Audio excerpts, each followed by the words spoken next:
C'est avec un immense plaisir et une grande fierté que nous nous réunissons aujourd'hui pour une occasion très spéciale, la remise officielle des 10 minivans aux 10 départements sanitaires du pays. Cet événement marque une étape importante dans la restructuration du service d'hygiène publique en Haïti, un projet ambitieux et essentiel pour le bien-être de notre population. Le service d'hygiène publique joue un rôle crucial dans la prévention des maladies, la promotion et l'amélioration de la condition sanitaire à travers le pays.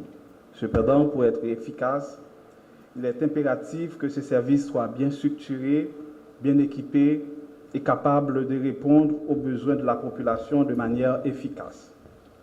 C'est dans cette optique que nous avons entrepris une restructuration complète du service d'hygiène publique. Cette initiative comprend plusieurs volets, parmi lesquels l'amélioration des bureaux du service d'hygiène publique au niveau des départements, la formation du personnel et l'acquisition de nouveaux matériels et équipements. Aujourd'hui, nous sommes ici pour célébrer une partie essentielle de ce projet, la remise de nouveaux véhicules. Les 10 minivans que nous remettons aujourd'hui au département sanitaire vont jouer un rôle fondamental dans le renforcement de notre capacité à intervenir sur le terrain. Ces véhicules permettront une mobilité accrue, une réponse améliorée et une couverture meilleure. Les équipes d'hygiène publique pourront se déplacer plus rapidement et plus efficacement. En cas de situation sanitaire d'urgence, la disponibilité de ces minivans permettra une intervention rapide, réduisant ainsi les risques pour la population.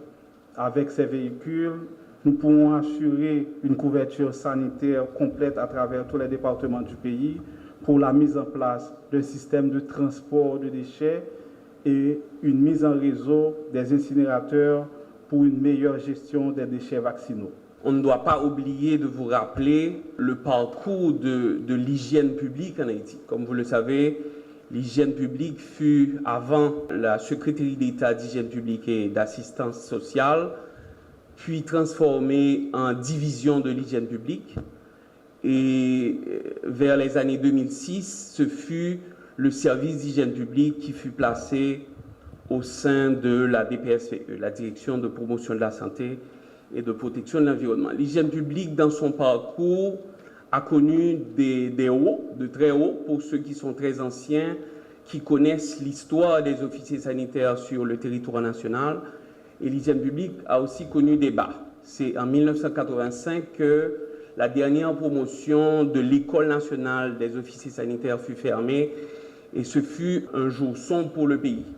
Maintenant, en 2009, fut un moment très historique pour la division d'hygiène publique parce que le gouvernement de l'époque a décidé la réouverture de l'école des officiers sanitaires. Donc en 2009, le pays a pu bénéficier de 2 promotions d'officiers sanitaires allant de 2012 à 2015.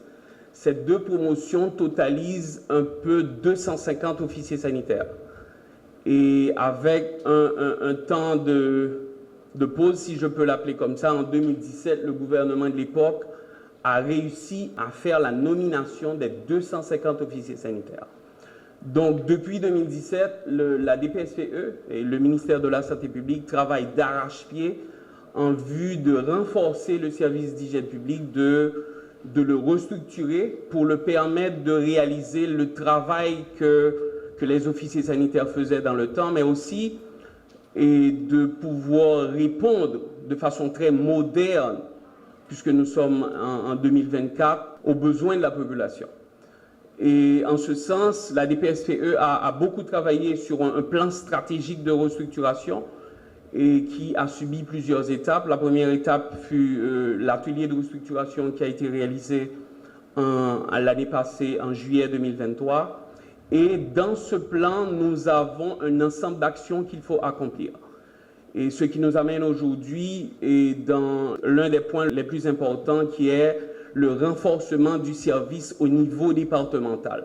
Nous nous retrouvons encore aujourd'hui pour une cérémonie de remise de 10 véhicules au service d'hygiène des 10 départements sanitaires. Nos parents nous rappellent souvent les beaux jours du service d'hygiène publique où les officiers sanitaires parcouraient les marchés. Édifices publics, restaurants, institutions sanitaires pour s'assurer du respect et de la conformité aux normes d'hygiène et d'assainissement des différents services offerts à la population qui se sentait alors en sécurité. Aujourd'hui, je veux avec vous, avec nos officiers sanitaires, faire revivre ces beaux jours du service d'hygiène, car l'hygiène et l'assainissement doivent être un vécu quotidien et non pas appartenir au passé. Il y va de la protection de la santé de notre population. Dans cette optique, messieurs les directeurs départementaux, je veux profiter de votre présence pour vous remettre en main propre les clés des 10 véhicules destinés au transport des déchets issus des activités de soins, particulièrement ceux issus des activités de la vaccination. Ils représentent un maillon important de l'hygiène publique, de la chaîne de traitement et disposition finale des déchets. En vous les remettant, je vous confie la charge d'en être les garants de leur utilisation judicieuse et optimisée. Pour vous accompagner, la DPSPE prépare un guide spécifique d'utilisation de ces différents véhicules. Nous le savons, tous les déchets mal gérés peuvent occasionner la transmission de certaines maladies et contribuer à la propagation d'épidémies.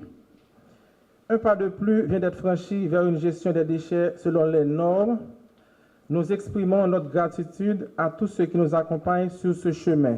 Et aujourd'hui, je remercie spécialement la Banque mondiale qui a financé l'acquisition de ces véhicules. Monsieur le directeur de la DPSPE, messieurs les directeurs départementaux, en matière d'hygiène publique et d'assainissement, nous devons avancer avec plusieurs autres chantiers pour parvenir à la situation souhaitée. Tout en félicitant l'équipe de la DPSPE pour son dynamisme, je veux rappeler que plusieurs autres défis doivent être relevés pour atteindre des résultats palpables et satisfaire les attentes de la population. Tout le monde doit s'y mettre, agents de santé communautaire, prestataires institutionnels, officiers sanitaires et gestionnaires du système. D'ores et déjà, vous pouvez compter sur mon appui pour l'accomplissement de cette besogne.